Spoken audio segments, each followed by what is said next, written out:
in prepping for Chaturanga, the best way is to stand and feel the muscle engagement in your body to recognize what it takes to actually do it properly.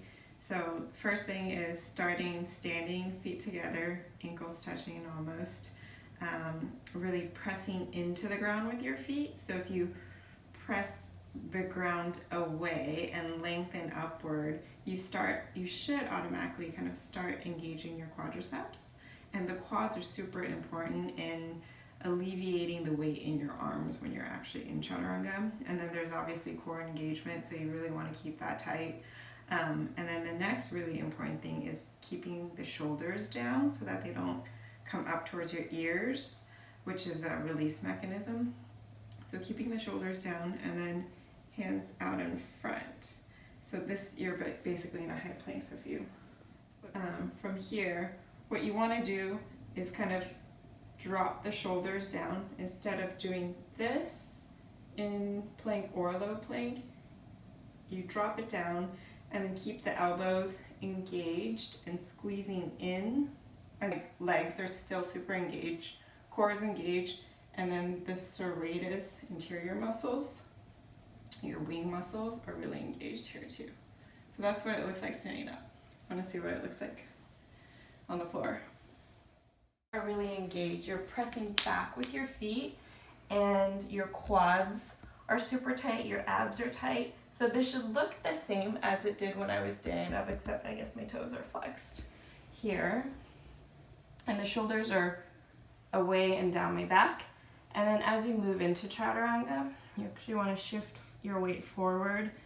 Maintain the elbows over the wrists, so you don't want your elbows going behind your wrists. You want to stay on top, and you create a 90-degree angle between the shoulders, the elbows, and the wrists.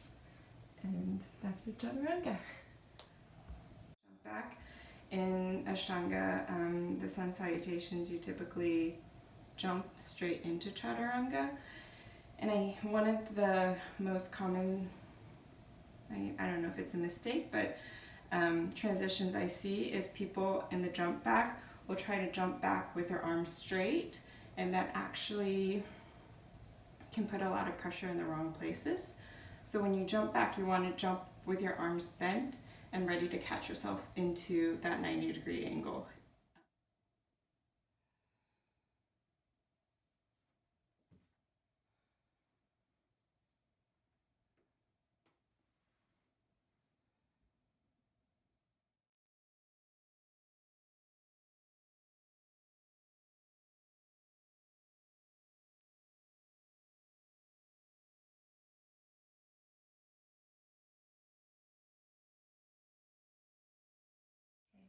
So one way to practice Chaturanga when you are still working on building up the strength is to use a strap, and make sure the strap is about wide enough so that you can keep your hands shoulder width apart as you would in Chaturanga.